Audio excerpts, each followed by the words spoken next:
Hi guys, hi everyone.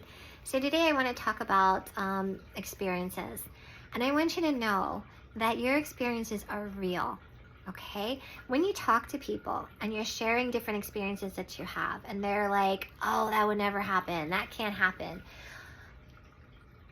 I want to be clear on this. In their world, it can happen. So yes, they are correct. They are correct in a way, based on their reality of their 3D muck, if you will. That could never happen. But as you raise your vibration and you start doing your inner child work and you're doing your karma and you're you're evolving as a human, you're evolving your spirituality. And I hate using spirituality because there's so many different meanings to spirituality. But as you start doing the work and you start evolving and you start understanding your path and the path of human, what it means to be a human, you're going to start piercing the veil of 4D and 5D. You're raised into a higher level of consciousness. So you're going to experience a lot more weird stuff. And it's beautiful. These experiences are beautiful, but they're also very difficult when you go into the 3D mindset to believe them. So one of the reasons why I started this channel was to share my experiences and get you guys start thinking about your own experiences and realize the synchronicities between them and realize that there is no such thing as coincidences, okay? And yes, it's legit. It can happen as you raise your vibration and you're piercing through the veil and you're leaving that 3D anchor, that muck, whatever this is, you're leaving that behind. These experiences are going to happen to you. And they are real, okay? Maybe not to someone else, because in their reality, they cannot see. In their reality, no, that could never happen. That you can't see energy move. You can't see things, okay? So they're right, but you're right also, okay? So I'm going to tell you a story. One of my experiences that I had. So I was filling my truck. It was last summer. I was filling up my rig with gas, and to those that don't know me, I was living in my truck I was going to different assignments, different places and stuff, and living in my truck for, I think like 9 months or whatever. So this guy stopped me at the gas station, and he asked me, he's like, hey, have you ever seen the mountains in Nebraska? And I'm like, mountains in Nebraska? Are you kidding me? No, I've never seen mountains in Nebraska. Like I've gone from Washington State all the way to the East Coast 7 times. And I have never seen mountains in Nebraska. So he's like, yeah, you should look that up. You need to look that up. And I'm like, oh, okay, sure. Yeah, all right. So I get back in my truck and we part ways. So not even a week later, I get this message that I need to go to South Carolina, like stat, like now. So I get the time off from work and I travel from Washington State all the way to South Carolina, and I do what I need to do, and I'm on my way back, and I'm getting closer to Nebraska, and I'm like, oh, you know, and I'm reminded of the conversation I had with a gentleman about the mountains. So I'm like, oh, okay. So I'm doing a Google search, and I just find this mountain range that actually is calling to me, and I'm like, all right, I'm going to check this out. So as I'm driving to go to this mountain range, all of a sudden, I see this tractor trailer. Now I'm in the slow lane. This tractor trailer's in the middle lane. And I see, as he's coming up to pass me, and I see this thing coming out of his truck, out of the flatbed, his trailer part. And as he gets close, I realize it's a 4x4. And I'm like, what the heck? And this 4x4 is working its way out of the side of the truck. And all of a sudden it dawns on me that, oh my gosh, this 4x4 is going to hit my truck. What the heck? You know, and I was just like, oh my, I couldn't move over to give more space. I can see, like, all this is processing, like, in seconds, you know, I've got seconds to process all this, and I'm like, oh my gosh, like, there's nothing for me to do but allow this to play out. So I'm, like, watching as the truck's passing me, and I see the 4x4 just miss me by inches, and I'm like, oh my God, please, please, please, stay in the truck. So the tractor trailer passes me, and I'm okay, you know, I'm like, whoa. I get into the middle lane, and I motion for the tractor trailer, telling him, Leo, look in your mirror. So as he pulls over, you know, he waves, he acknowledges me, pulls over, the 4x4 falls out of the side of his truck. So I'm like, wow, that was close, okay. So as I'm driving, now this is all in the space of less than 20-minute time. okay, this time frame. So I'm driving in the middle lane now, and all of a sudden this pickup truck comes up on the fast lane. So I'm looking at it, and he's kind of like keeping, he's kind of like on an angle with me. Like I can see the back of his truck, and I see he's loaded with stuff, and he's got a tarp over it. And then I see this skid, and this pallet is holding down the tarp. And what's holding the pallet on is something underneath the tarp. He didn't even have straps around this, nothing, okay? So this pallet is literally bouncing on the road, like on his truck with the road bumps and stuff. I'm like, oh my God, this thing's gonna fall off. So I started to accelerate, thinking I need to let this driver know what's going on. And the minute I started stepping on the gas, I immediately got the words, slow down. And they were in capital letters. So I knew, I knew, whoa, okay, I gotta slow down. So I immediately put my foot on the brake, not solid on the brake, but still started to slow down. And then I see this car come flying up in the fast lane. I'm like, can't this person see that this pallet is ready to fall off? Like, what the heck are you doing? So as she's like side to side with me, and I'm trying to lengthen the spacing between me and the truck, the pallet falls off. So what does she do? She swerves right into my lane to avoid the pallet. Well, thank God I had already been braking to allow the space. So she swerved in front of me. So she didn't hit me. So I'm like, oh my God, like what is going on? That's could have been 2 major accidents in less than 20-minute time. Like what is going on? Like I've had road debris and things come off people's vehicles before, but not twice in a row in less than 20 minutes. So I'm like, well, this is freaking weird. Okay. So I pull over, now it's been like 10 minutes, and I pull over at the Love's traffic stop to get gas. And the guy at the register turns around, and he's ringing me up, and he says to me, I have this piece of he says to me, do you burn incense? And I'm looking at him like, okay, that's a weird question. Nobody has ever asked me if I burn incense before. And I'm being reminded of like all this weird shit, on the highway. So I'm like, okay, yeah, I do. So he hands me, to those that don't know what Palo Santo is a special wood that a lot of us energy workers, or if you do any kind of spiritual work, whatever, we use it to cleanse in our area, our space. So he hands me a piece. He hands me a piece of Palo Santo, and he says, "I think you need some protection. I was walking by my table today, and I was drawn to pick up a piece of Palo Santo, and I think it's meant for you."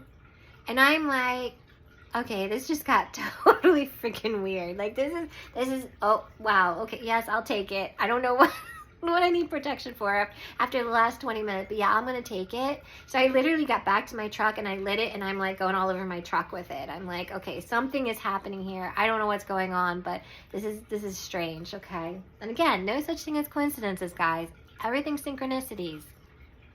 So I get into my truck, and I'm driving, and I get to the road where there's mountain ranges on, and I'm on the road, and immediately I see this portal.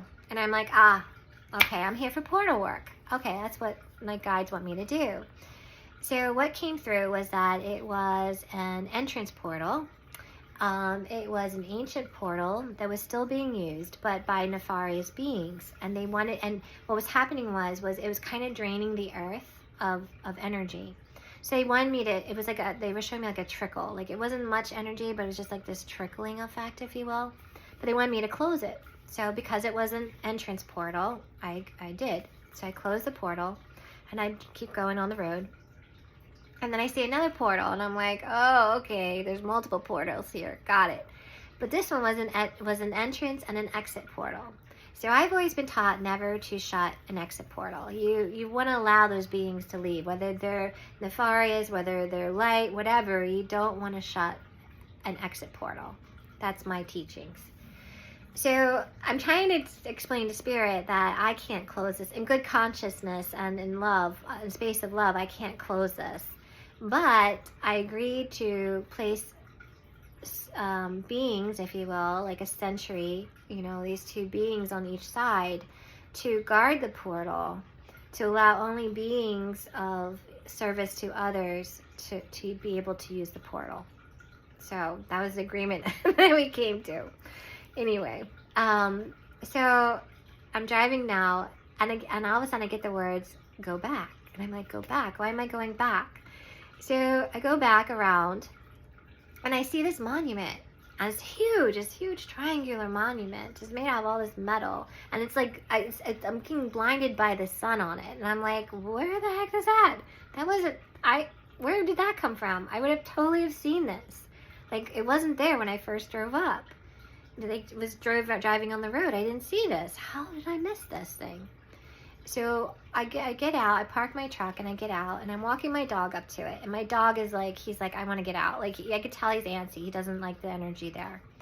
And I'm just getting kind of like skeeved out. I'm just like, oh yeah, the energy here is not good. Oof. Like, I wanted to leave. I was just like, what is up, guides? And they kept telling me, keep going. So I'm like, okay, fine. So I get up to the monument, and the monument was for the indigenous people. And I don't know if the initial intent behind this monument was to create hatred, despair, and fear, and anger. Anger was a huge one, or what. But currently, on that monument, at the time that I was there, someone had placed a spell. When I say spells are merely intention, guys. You do spell work every day, okay? Setting an intention is spell work. So someone along the way had created this place to be a place of anger, hatred, and just fear and despair, and just, creating this separation, this division. So whether this monument initially had the intention to create, bring people together, it was actually whatever this was on this monument was designed to create division amongst people. So I noticed right away, one, it was a triangle. Triangles are very huge. They are very amplifiers of energy. So the first thing I saw, that was this monument was created in a triangle form. And then there were two poles. These two poles amplified, and they were on each side. So they themselves formed a triangle with the other triangle, with the monument.